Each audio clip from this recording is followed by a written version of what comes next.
in today's tutorial, I'm going to show you how to change your Google Forms border color. So this should hopefully be a pretty straightforward process, guys. And without further ado, let's go ahead and jump straight into it. So all I have to do is select the painter icon up at the top that says Customize Theme. Go ahead and select that.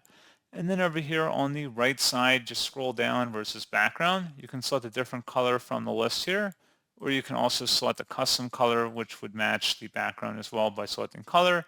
Selecting the add custom color, you can input your own custom color. If you had a hex code, you can change that here too. Just copy and paste that in, then select add. And that's pretty much it. So as always, thank you guys for watching this brief tutorial. Do hope that was able to help you out, and I do look forward to catching you all in the next tutorial. Goodbye.